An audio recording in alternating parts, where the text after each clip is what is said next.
Like 30 seconds ago, I just asked what we're talking about. Yeah, I'll lead us in. Lead us in. Yeah. Episode, what are we on? 207.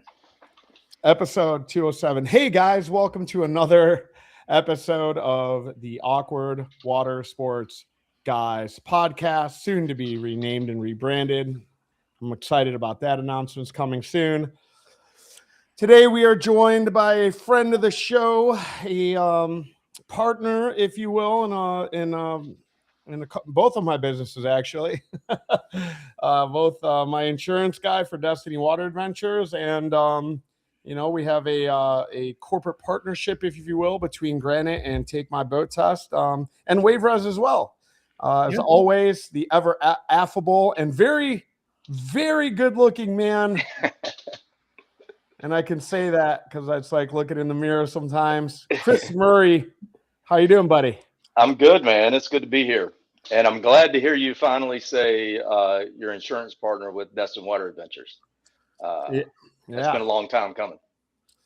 It has been, man. It's been a hot minute, but unfortunately nothing in this industry moves very fast, none of us do. Right. So yeah.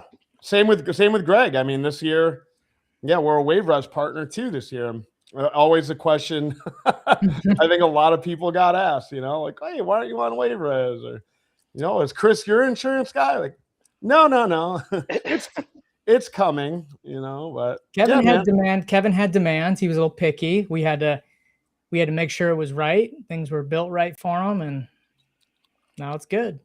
Well, that's a testament to what you can do, customization and make things happen, right, Greg? Yeah, absolutely. Hey, we picked at that policy a little bit, but I wouldn't have had Chris not really sort of gone over everything with us before we put ink on paper, which was fucking great, dude. It was really awesome. I felt like I got an education and like really what our policy looked like. I mean, I don't have to tell anybody of the listeners out there how often you're just like, yeah, I got insurance. Great. Sign the paper, go. And I think it was Chris, maybe it was during the SB 606, maybe it was 18 months or 2 years ago. You had even said, like, I think the market's going to soften. We're going to get into a better place. And, live on air, my fucking word of, man, it's been so far so good. I've been was happy to sign the check, I told Chris. So welcome back, man. Yeah, are you going to do a great commercial? Get a repeat of the Granite commercial from? I just did. I'm talking the Granite commercial. The infamous Granite commercial. Oh, was it infamous? I don't know. I got a little morality going in the group. Some people are like, man, that was great. I know Chris's bosses over there were kind of like, what the hell is this? And you guys let me worry about the sales and marketing and our people, okay? You just let me say my piece and trust me. If people don't like it, if people don't trust what I have to say, then, fuck them. You got to know what you get when you write a check for Kevin to be your spokesperson. You got to know what you're getting, right? Episode 199. Go check out the best commercial ever. It was effective. Hey, listen, go back and listen to like Howard Stern and like Joe Rogan's. Before Joe got on like Spotify, I think his shit got a little more clean, but like Howard Stern was like notorious for doing top of the head, you know what I mean? Just talking about the product because, not for nothing, but I'm not even gonna say anything about you if I don't trust you. You know what I mean? Like, honestly, I've said it a million times. Like, we do the podcast and, Take My Boat Test has gotten some clients because of it. And that's been great. But mostly this has all been a huge labor of love. So, you know what I mean? It's just like, come in my house and say, fucking, hey, man, this is a nice guy. You guys should be friends. This is the way I look at it. If I felt like you're a piece of shit, then I might actually say that. I try not to give anybody any publicity when they're a piece of shit, but I might be like, fuck that guy. Yeah, I mean, Kevin and I have turned down money. We've kicked off sponsors. this is not a major income producing thing for us. We put a lot more time and resources into what we get back, but we are very passionate about the water sport community and feel like there needs to be, conversations like this. And if the sponsorships and the opportunities don't align with that, and our businesses that Kevin's trying to build, Take My Boat This, I'm trying to build Wave Res, everything has to align right. And we're not going to recommend an insurance company that is a fraudulent. In fact, that just happened recently. We're not going to name names, but there has been a fraudulent insurance company in our Facebook group soliciting members, and we kicked them out. And it's just a delicate situation when you have a lot. We have almost 4,000 members now, and it keeps growing, and we have to kind of like keep some integrity within the vendors and the community and people taking advantage of each other. And it's hard, Kevin, it's a full-time job. How many posts do we have to decline on a daily basis, Kevin? Like 50? Yeah. It's constant. It's Chris, constant. Well, off the back of that, like the fraudulent stuff, I don't, I'm like, I don't know if you get like a fucking policy in a Microsoft Excel looking, and there's like misspelled words, and you know what I mean? It looks like it was written in like, or it was like, it looks like a hostage letter. You know what I mean? It might not be the policy, but I want to bring up, and it was like a quick, like 2-minute conversation when we showed you a different policy. And obviously we're not going to name names or mention competitors, but let's talk about that. Let's get into that a little bit. If you want to go a little bit deeper, I mean, if you have it off the top of your head, I know you see a lot of policies. I hate to ambush you, but do you remember the policy we sent you a couple weeks ago? Yeah. And, I think this kind of ties into the poll that PJ and I put up in the group a couple weeks ago. And that was, I forget the topic, something like why no two policies are the same. Fraudulent policies notwithstanding, every policy has language in it, and that is the contract. It doesn't matter what your agent told you, what I told you, or what was said. But what matters when things hit the fan and it goes to court is that contract. And in that contract, it basically tells you what we will cover, then it tells you what we won't cover, and then there are add backs that say we won't cover those, but maybe with this exception. And these policies can be 70 to 150 pages long, and unless you're an insurance nerd like I am, you're not going to read through them. And if you do, you probably don't know what it's talking about. Yep. So it's important. We did a review on the policy that you had in place and talked about the language and compared it with kind of what your operations were. And you realize, hey, there's a hole in my parachute. And that's fine until the plane goes down. But when you pull the ripcord and then that hole is exposed, now you've got a problem. And the thing, the answer to that is to just make sure, whether it's us or somebody else, you're working with somebody that understands that's willing to take the time to compare that and understand your operations to make sure there's no hole there. Well, let me ask you, like mine specifically. I can't remember now. I might have Alzheimer's. The speed at which I forget is actually incredible. But there was something like, it was like not a family fun center, but it was like for a sports complex or something like that. Yeah, it was rated as and I don't remember exactly, but it was rated as a sports complex. Now, to be fair, there are some carrier, like if they don't have a form or a program or a particular class code for water sports, they may try to slide stuff under another heading just to make it make sense. The concern about that, though, is that clearly that policy wasn't designed for water sports. Right. So that's where you got to get into the language. And I want to say, first, thank you. I know we've done a lot of work, and I mean, I'm not exactly Disney World. I'm of a fairly decent size, Sure. But I know you, and it's like we're friends. You know what I mean? But you went above and beyond to make sure that we were covered. And realistically, and I don't want to say it was like a test. Like as our relationship's gone through the last couple of years, like I want to learn more, right? Sure. And I think it's important to have some of these conversations, and some of the key things that you had pulled out from all of the policies when we went through them were like, what are your thoughts on this? Like, here's why we want to do this.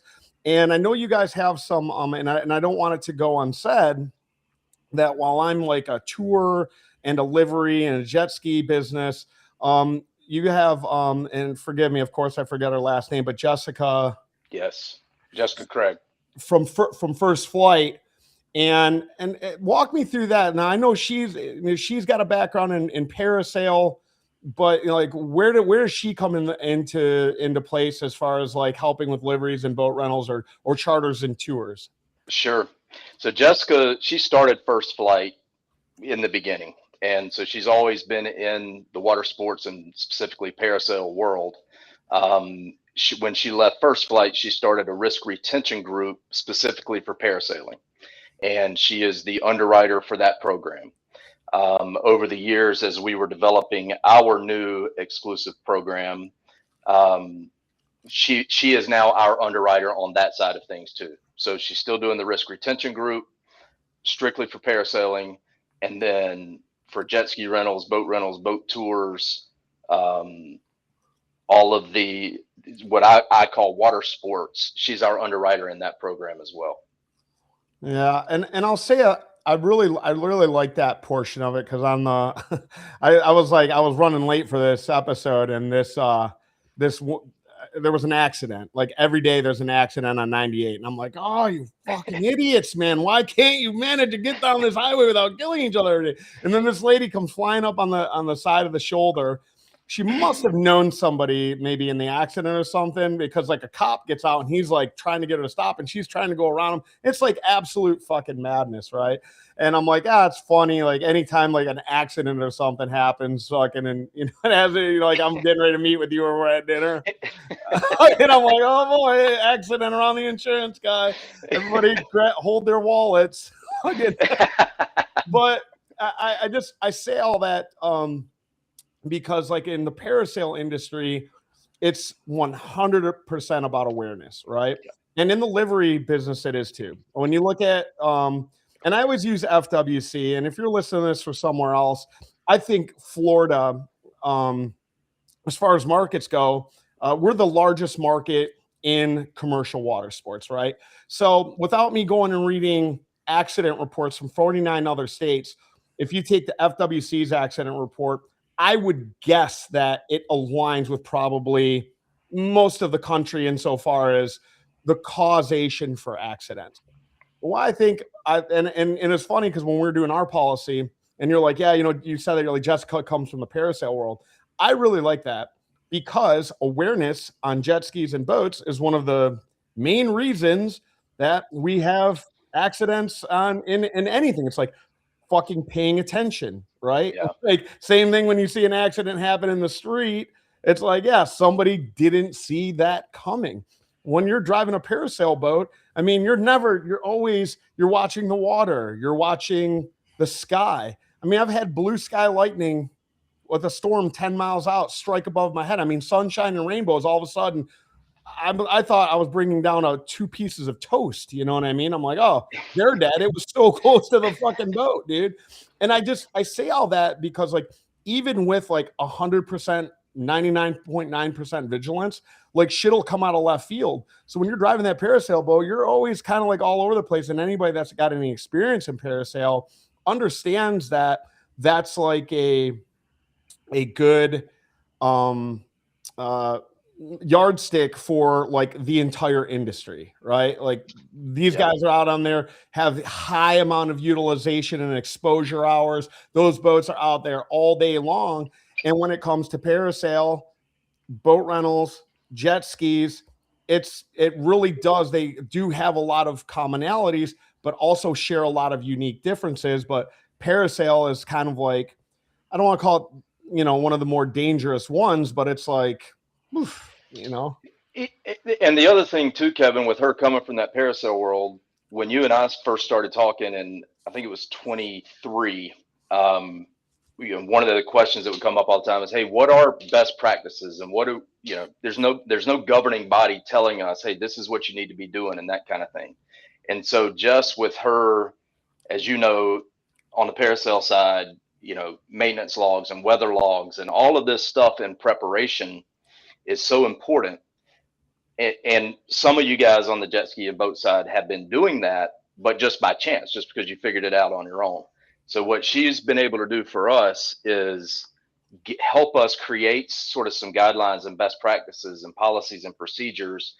In turn, now we can provide those as resources to the people that we're working with to do two things. One, make the underwriter more comfortable with the exposure. Two, make you a better operator. I say you, but make our clients a better operator.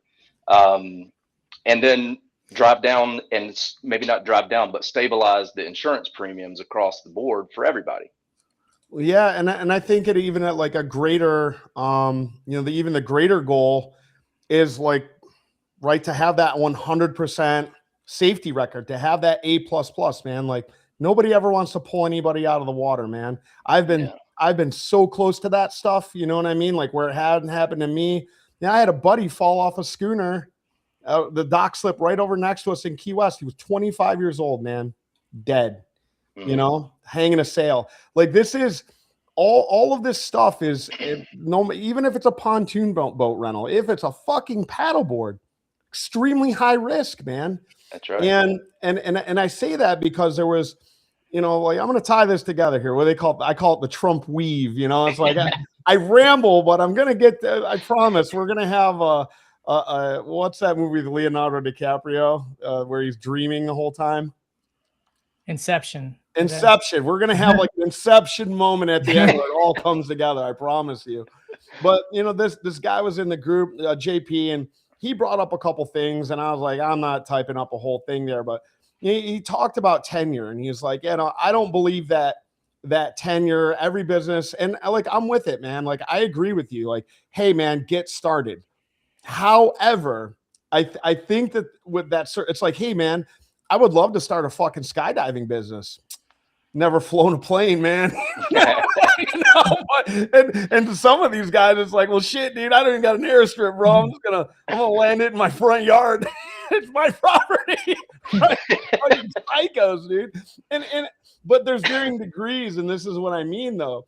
And so I almost like, let me ask you this when it comes to granite, like, because it doesn't.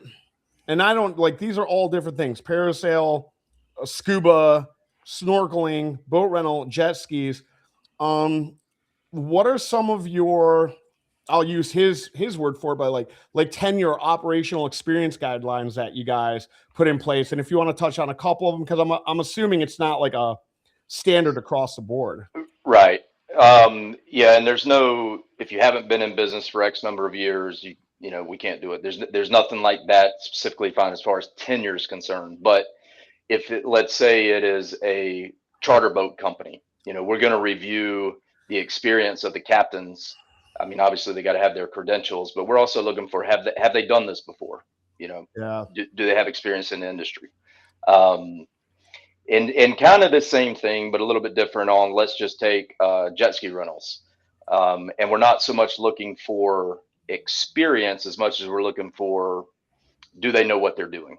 Yeah. And that's where the importance of the documentation and the logs and things like that comes in, because if somebody is doing those things, they're not a guy that just bought 3 skis and is trying to rent them, off his personal dock or whatever. Yeah. So those are kind of the credentials that we're looking for.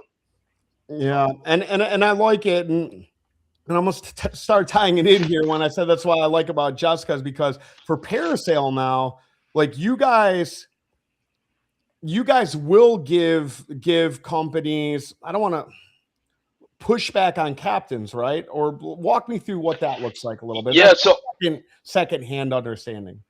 Yeah, and I'll be the first to admit too, on the parasail side, I am less intertwined and informed probably on that side of things than I am on the what I call water sports side. But I do know that she vets captains extremely well. Also, as you know, it's a very close-knit community, right? Yep. So even if something looks one way, good or bad on paper, but kind of the thoughts in the community is the opposite, again, good or bad, she takes that into consideration. So she kind of is looking at everything as a whole to make sure that we're putting responsible people. So the reason that I bring all of that up, right, is that like this is like a part of a larger conversation that happens inside my brain. And I would rather have a conversation with you or Jessica or insurance company A, insurance company B, and go, hey, like, what is best practice for all this looks like? And then like, let's let the market fucking solve for it. Right. Like, cause here's, when the government gets involved, they don't talk to anyone. Right. And they're just like, this is what we think. And I'm like, oh my God, what do you do? I'm a middle school teacher. Awesome, dude. Great. That's exactly who I want deciding the fate of my fucking business. Right. And it's like, yeah, we will let the market decide it, but we've got to come together as an industry and say, hey, these are what's best practices. Now, I'm not looking to form any fucking coalitions. However, what I am interested in is exactly what you guys did, which was talking with good operators with good loss run history. And hey, what is separating you guys from being able to run 50 pieces of equipment, 100 pieces of equipment, and having good loss runs versus a guy that's got 4 pieces of equipment and 7 incidents on his fucking history? Yeah. How are you guys able to do this at scale and keep everyone in peace? And how is this guy only running 4 pieces or 5 pieces of equipment and he's got a bunch of fucking accidents? And to me, not to me, fucking period. It's operational experience, right? Yep. And this idea that you guys are taking, and it's great for the industry. Hey, take every last secret that I have, that Extreme H2O has, that fucking Sunset, Fury, all these big fucking companies of keeping everybody in one piece because it's good for us. You know what I mean? Like, hey, if you got a good safety fucking standard, everyone should know that because it's going to benefit you. It's going to benefit me. Like, I don't like your marketing, your sales, your numbers, how you run your business. Fine. You want to keep that a secret? No problem. But as far as safety protocol, that should be fucking public knowledge. Because I'm not the guy dropping in jet skis at the ramp. If he doesn't have this information and he goes and gets signed up with, fucking insurance company bad, shit that'll just sign anybody, have them drop off at a public park. Oh, sure, you got GP 1800s and Sea-Doo fucking GTIs. Fucking sure, man. Have at it. What is the top speed on them? 80 miles an hour? Have fun, dude. Are they wearing helmets? I'll bet you an extra $1,000 a year. Don't worry about it. Whatever. And they just go off into the ether where if they have at least some kind of education, like, yeah, man, I'm not saying you need to have like a, captain's license or safety certificate to get started, but there's got to be some kind of resource for you to make sure that you don't have somebody 40 miles out in the Gulf of Mexico fucking stranded, because you rented a jet ski for 4 hours and fucking went to the bar. Yeah. No, you're absolutely right. And you mentioned coalition, which made me think, the Okaloosa County Safety Coalition. John Stevens has been a big resource and help for us as we kind of navigated this. And he's one that I think he does it right and for the right reason. Like you, he wants the industry to be safer. Yeah. I get a little bit, I love John. When it comes to not Okaloosa Coalition, but any coalition, the moment that bureaucracy comes in, dude, the moment people start voting, I'm like, like to JP Mancini's point, like, I'm like, well, if we're as close to an insurance monopoly as we got. Because what happens is like, if I'm doing everything fucking right, and I'm like, not creating the standards, but I've worked with a bunch of great operators and my insurance carriers like, hey man, there's a 1 in 10,000 chance that this could happen. You shouldn't do it. And I go, okay. And then I do everything by the book. And I've modeled my business in that regard and from a financial standpoint so that this is all penciling as well. If government regulation does come, what do you think it's going to match? Right. Or worse, they're going to, get with some kind of platform or something or another and create something crazy and wild that nobody saw, right? To create some type of competitive advantage. That aside, barring that, the last parasail law that went into effect 100% matched the insurance language that First Flight was writing, or I mean all of them, but I mean First Flight was for a while. It seemed like they were the Sure. only name in parasail, but the government didn't know how to write laws. Like, you know what I mean? They're like, Well, what are we, you know? a prime example of that, I think, is SB 606. You know, you got government people that got involved, and I understand the intent behind it, but when they wrote the law, the statute, it's not. There are ways around it that you can meet the statute, but you are not serving the purpose of the statute. And No. so again, and I don't think they talk to any insurance people or operators. Well, I know I backed up on that because I. Not true. I actually looked that up, and there was some lobbyists in there. I'm gonna stay mute on that one, but there was some people that they talked to, or at least they were. I don't know. I wasn't in the meetings, but they were in the conversation. What I can only assume was probably to make sure that, you know what I mean, they were getting protected. But that was the peer-to-peer model, though. Right. We might be having someone on our next show that knows something about that. Yeah, I'm glad to have the conversation, but you're right, Chris. There was nobody from the industry involved in the crafting of that language, and nobody from the operator side to say, "Hey, wait a minute, that's not feasible." Well, you know, Adam Botana had a boat club, so. So I want to, Chris, I want to ask you a question, because you put this poll on the Facebook group, and 47% of people answered this poll. You asked, like, you want to host a webinar, what is relevant to you guys, what topics are relevant, and 47% of people said why premiums have increased and what you can do to control your cost. Obviously, you're probably going to do a webinar in the future, but maybe let's touch upon that a little bit. Sure. Because we haven't really talked about this on the show in a while. I think the last time you were on the show was in 2024. But can you maybe walk us through what has changed in the past couple of years and what the outlook is on premiums in 2026 and beyond? So I think one of the things Kevin touched on earlier about, insurance company, BAD or whatever, being willing to write something without any sort of controls or guidelines. They're just willing to write. So I think that's what happened several years ago, is some people came in and they said, yeah, all right, we'll write water sports, but they didn't really know how to underwrite it. So they were taking bad losses. And when that happens, they're either going to recoup their money, premiums are going to go up, or they're just going to get out altogether. And then if that carrier gets out altogether, well, now the supply is even less, right? So the next carrier in line says, yeah, we'll do it, but now you're going to get a 50% increase. I mean, you guys were experiencing that year over year for 3 or 4 years. And what I think has changed is, number one, the carriers that wrote bad business got out. Number two, the carriers that were still writing water sports business and the new ones that entered, like our program and some others, realized that, there's business here, but we can't just put everything on the books. It's got to be the right people that have things in control. And that's why I think we're seeing a little bit more supply on the carrier side and pricing being a little bit more aggressive. Yeah, I mean, I don't know where they're getting our stuff, but when our talks first got started, I kind of there was a glitch in the matrix in my understanding of what our costs were going to be, because you presented a couple different options. But I mean, I had 3 different options that were much more reasonable than what I had paid last year.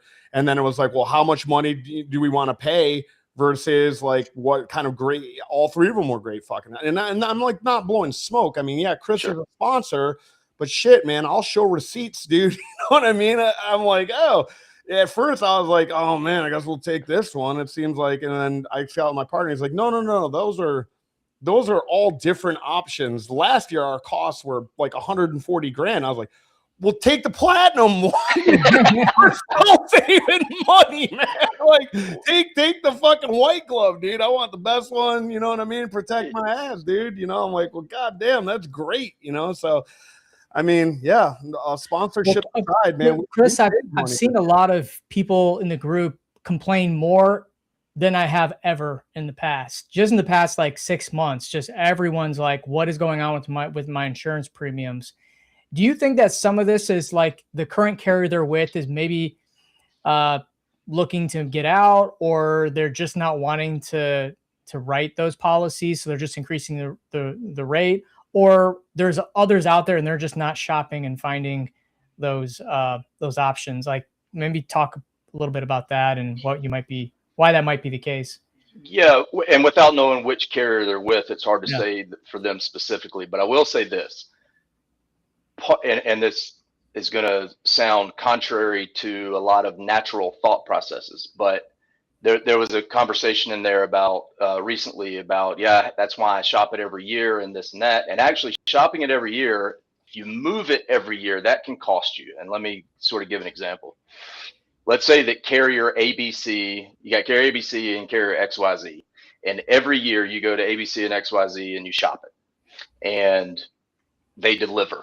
You know, they provide you a good policy at a fair, or a good option at a fair price, but you don't take that option. You stay where you are. Then the next year comes and you send it to those same underwriters again. They do a good job. They don't get the business. Third year comes, and now maybe your current carrier is coming off, and now you need those guys. Well, you've been to them 2 or 3 times before and they didn't get the business. They're not likely to get their pencil as sharp as if they'd only seen it one time. You know, they worked really hard on it first time, they got aggressive, but they didn't get the job.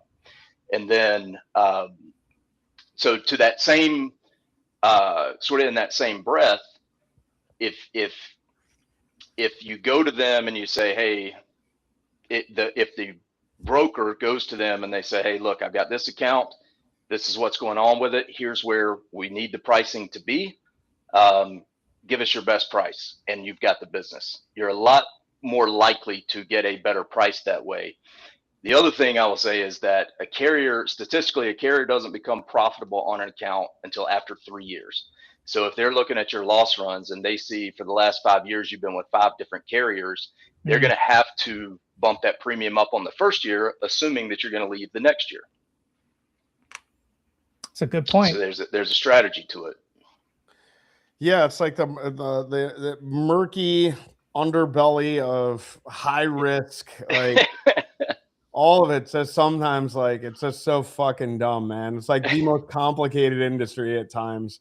I like I was talking with Zeb from Zebulon Consulting, and he was just like, yeah, man, like, and now he's out west, we're talking like guides, rafting, but you know, a small snowmobiling, same but different, right? And he goes, sort man, yeah, sort of Suedo, same thing.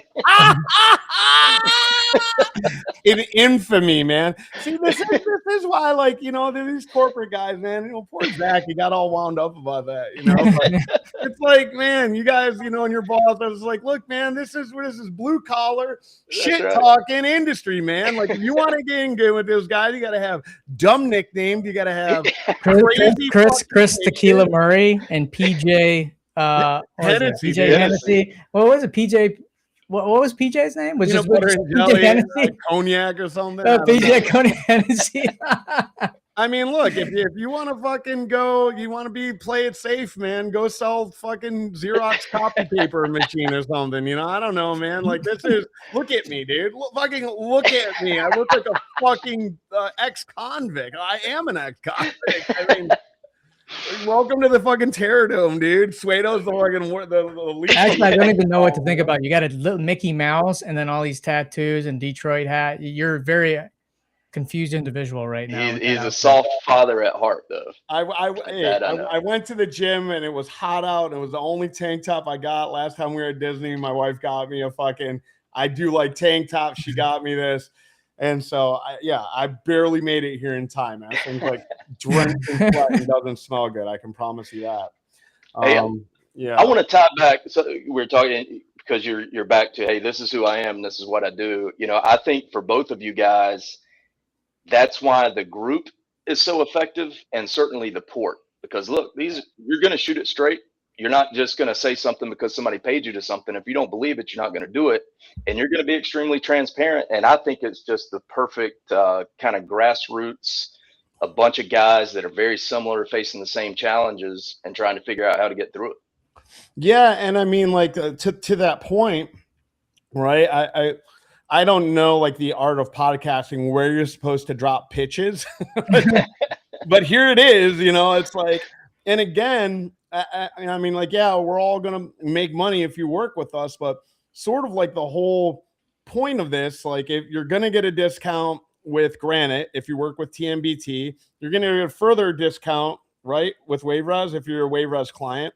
Yep. And so, like, what we're trying to do is create an infrastructure where we're using a community of businesses to help make a better, stronger industry where everyone stays safe, everybody gets more bookings, and everybody, if you don't have the experience, you work with a company that's run by a captain, an education company is a captain, a livery expert, a parasail guy, all the things, right? So it's like to the point of, you know, some of these barriers to entry, we're trying to lower them and help create a better business practice. And when we got started on this, Granite wasn't even in the market. They were just getting spun up, trying to learn, trying to create the best product they could. When Greg got started into this, he was playing Nintendo 64, drinking Surge and eating fucking Totino's fucking in his house. I don't like, no, I don't know. I was more dreaming about having friends. Greg's one solely here for the vibes. I was a hot pocket and bagel bite kind of guy.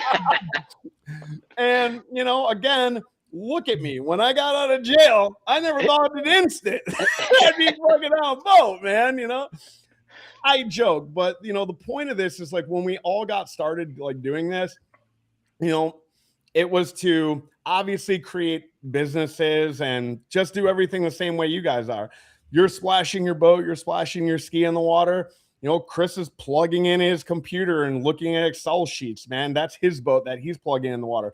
We all want to have a better fucking industry. We want to reward you guys for working with us and save you and help make you money and help you become a better operator. And that's like from on the water to behind the screen, taking your test, to your customers taking your booking. Like we formed this kind of little close-knit little group and community within a community. And yeah, we want your business. But I ultimately think that, you know, Chris doesn't get excited when a guy with 2 jet skis on a trailer operating a park gives him a call. Neither do I. Neither does Greg. Like, we want to see you start your business and move and grow and have a marina and be able to scale because, man, it works for everybody. And if that's you, if you're in a park, you know, I can't speak for the rest of them. I'll definitely have a conversation with you. And, you know, we're here to help. Well, that's actually a good point, Chris. Let me ask you this. If you are an operator or if you're someone that's renting your boat out, you know, once or twice a month, what do you do for insurance? Well, it's difficult. So there are some policies out there that are not that's what they're intended for. They're not true commercial policies. They're for the guys that are renting no more than 120 days out of the year. And that's probably a good place to start in that case. And here's the truth of it is, and I've had this conversation with folks who, you know, they want to buy insurance. They want to have their $1 million limits, but it doesn't make sense on paper. They're producing, you know, 10 or 15 grand a year revenue. They can't afford to pay $5,000 of that in insurance.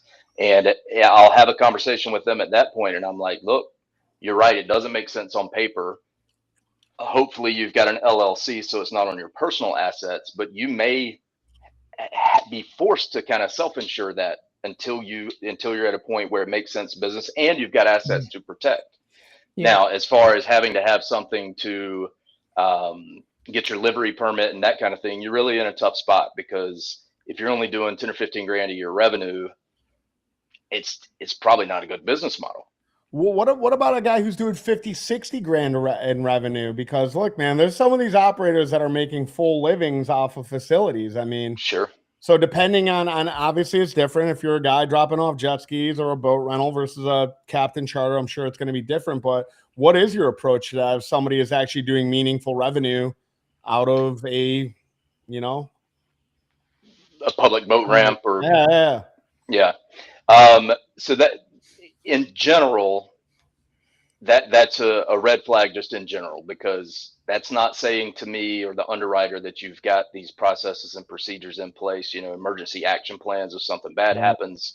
So it's not a real attractive risk. It's not saying that there aren't carriers that can do it or that we don't have carriers that can do it. When I say it's kind of a red flag, that's in our program. those are the kind of risks that we are putting in there because we have to protect that program. If we have $2 million of losses in the first year and it blows up, we got a problem. Yeah. Another thing too is like those marketplaces, Get My Boat, Bow Setter, you can sign up for those and they might be perfect for you renting out part-time because there is an insurance policy that the renter has to purchase. And they're also SB 606 compliant. So I actually, in my book, Boat Boss, I do talk about that. If you just do it part-time and it doesn't work for me, for wave res, it doesn't make sense, to put 2 skis and pay for, our subscription and all that. It just, even for Kevin, it doesn't matter because TMB can handle. Kevin will take it all. but I will say that for Get My Boat Boat Setter, that is a perfect avenue if you don't want to mess with insurance or compliant. Like they kind of do that for you. So that's one way. Hold on, before we gloss that over, and I mean we're talking to a lot of different people. I mean, Chris, have you come across anybody that was in a municipality, maybe not in the state of Florida, that maybe had like a contract with parks that was doing something exclusively and was allowed to operate out of there and pay a portion of gross, like a concession contract? We used to have a kayak outfitter who was a concessionaire at a state park. Yep. So these things do happen, and Sure. and I mean, I think so funny. Somebody mentioned like clear kayaks, and Justin didn't comment. He's like, no, I can't tell you where I get my clear kayaks, guys. That's a fucking trade secret. Alibaba gonna be okay, man. We'll find them. Take it easy. But I'm pretty sure like Justin's franchisees have some of these concession stands that he works with, and so like going out further outside of the bounds of Florida, where it's not a public park with 300-400 fucking operators operating out of it. It's just a completely different business model. So that's why I'm remiss to just flat out shit on guys that are operating out of those, because there might be some circumstances. Because like if the city or municipality, and somebody guy really not gonna like this, but if they did have the wherewithal, they would have some kind of concession and say like, hey, we're gonna give you a 5-year contract. We want 10% of gross or 5% of gross, and we're gonna issue 5 of these permits to your business where you can do X amount of revenue or rentals or charters or whatever it has. I mean, I believe that there's actually a company in Key West. I don't want to go telling tales out of school, but actually leases the bottom of the ocean floor. And again, that's second, third hand information. I don't know that, but they do like a floating water park type deal, and they lease out that that public area from the city. So these things are not like, they're rare, but it's not impossible. So that's why I'm like, in Florida and Okaloosa, you got everybody with a fucking $10,000 used pontoon boat or a skidoo, fucking a skidoo out there, plastic hull, fucking tricks, sparks, whatever, renting jet skis, and then there's 900 of them. Miami, completely different thing. But I think in some of these other municipalities, you guys got doing like boat launches like on a regular basis and have a contract with with their state or local park. Yeah, and I think the difference, this whole discussion lately about the medallions in Sarasota, if it's a state park and we're talking about putting 1 or 2 concessionaires in there, it's not overcrowded and it's not a problem. But when you've got hundreds of people a day using a boat ramp, it's a supply and demand issue there, right? Like it's crowded. And so I see both sides of that. And you're right. You mentioned that about the bottom. They had an area in the ocean in Hawaii. It's like that. Outfitters have designated zones that they can, if you rent a jet ski there, you're going to go around the 4 buoy course and go in one direction. They're confined to that area. Yeah. It depends on where it is. And I think that like ultimately that's what like all this whole conversation, it really boils down to is that you know, again, we had a lot of chatter in the group about this very subject, is that it's like, I'm not making an argument for capitalism, government overreach. Like, I'm making an argument, which I think you are too as well, Chris, judging by who and what you will underwrite, that like doing that really doesn't make a whole lot of economic sense. Right. And it's Right. not something like, again, if you got a charter boat that's operating out of your backyard or a park, and that's at the top of the hour when I started, and here's the inception moment. Here's what all comes together, where I talk about like being self-employed, right? And it's two very different things, guys. And I want you to understand, like, Johnny, the guy you know on Marketplace who will come out and do drywall repairs or wrench on your sink, is a much different animal than Roto-Rooter. I'm not against self-employed guys. I just don't think that it's like it's tenable. And in the marketplace, it's like you want to build something that's scalable, that's exitable, that's sellable. And your marketplace business operating out of a public park, like, A, barely pencils, and B, there's nothing to exit from. You have an asset, you got a boat, or you got a little bit of inventory that you can sell at the end of it. Like, I'm very much of an advocate of taking this lifestyle business that we've created and making it into a sustainable legacy business that can, you know, grow beyond you. Like the podcast, the group, the relationships, everything that I've done, like, it's been so awesome for me. I think it's been awesome for you, Chris. Greg, I think It's been awesome for you. And, you know, it's like, if this is something you just want to do for 2 or 3 years for shits and gigs, the guys that are creating legacy businesses are going to push back hard on you, because you're taking market share, and then you're going to be off to the next side hustle or self-employed job that you have. And, you know, I mean, don't get me wrong, I'm not shitting on anybody's like way of living. If that's what you want to do, hey, I get it. But I want to make a point here. So there are approximately 12 million households in the United States that own a boat. And the addressable market size in the US for boat rental, boat tour operators is about 40,000 estimated.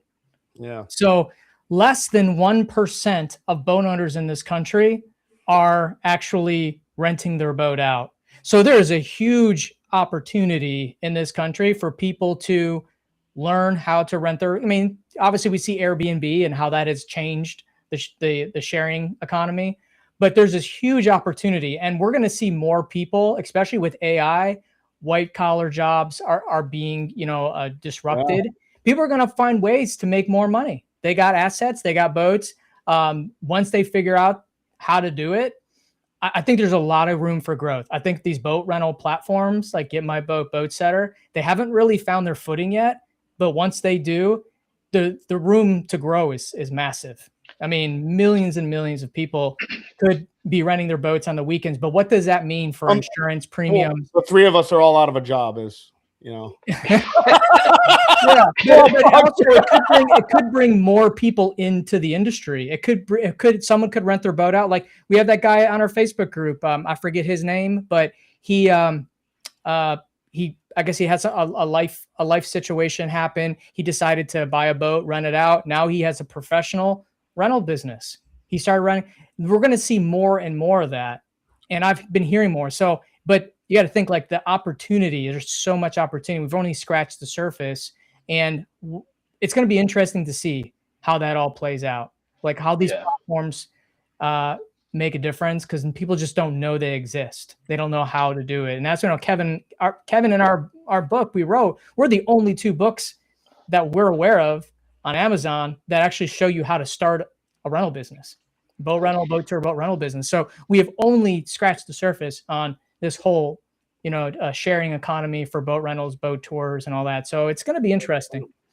And I think kind of the point you're making, Kevin, I don't want to put words in your mouth, but you know, when you made the reference about the handyman wrenching on your sink or doing a drywall repair or whatever versus Roto-Rooter, I think where you guys are coming from, where you wrote your books and the advice you give, you're doing it from the mindset of, look, if you want to make this thing something, this is what you need to be doing. 100%. And except for it potentially cutting into your business, again, you're not saying that's a bad way to go or that's wrong. Correct. But you're right. It is not sustainable, and you're not going to sell it for multiples down the road. You may make a few bucks, and that's okay. For sure. Yeah. Yeah, absolutely. I mean, you can definitely do this as a side hustle. I mean, there's definitely a place for the peer-to-peer space. I think there's a space for all of it. To Greg's point, I think there's a ton of opportunity there. And to the other side of the coin, there's nothing that legacy businesses have to worry about peer-to-peer coming in, because it's such a completely different animal. And this is sort of like the great thing about water sports. When you say it, it's so varying. And what makes it all sort of like fun, but also challenging, because a boat rental in Fort Walton Beach versus a boat rental on Lake Havasu, it means two different things. The type of vessel that they're on, the type of waters that they're on, they're two different animals. So then when you take something like parasail in Key West, and then a snorkel or dive boat excursion in California, and they're both water sports, there's just a lot of different areas for growth, for opportunity, for scalability, to keep it as a side hustle, seasonal, full-time. Like, it's just this massive world. And, we want you guys in our group, listening to the podcast. If you're a legacy business owner and you're trying to scale, or reach out to Chris or Greg for WaveRes. If you're a Florida operator, you need education, want to make more money, have an awesome friend like Kevin, take my boat test. If you just want to get into the business, join the group, get the books, listen to the pod, just buy what I'm selling. This is really buy what I'm selling. For God's sakes. Or don't. I don't give a shit. I'm okay. Hey, Chris, we appreciate you coming on the show. Any last thoughts, words before we sign off? I just think, again, I think you guys are doing the right things for the right reasons. Yeah, you're trying to make money. So is everybody, right? Yeah. But you have the best interest of the industry in mind, and keep doing it, man. You're helping everybody. You too, brother. You too, man. You start your own, the water sport insurance podcast. Chris, how can they get in touch with you or Granite? Check us out at graniteinsurance.com. And my email is cmurray@graniteinsurance.com. CMURRAY. Save a bunch of money. I did. Kevin, don't make a bunch of promises. I got 75 loss runs and I fucking operate out of a public park. You said you could save me money. All right, man. Thanks for joining us, Chris. Hey, and as always, guys, keep it awkward. Keep it awkward. I can't wait to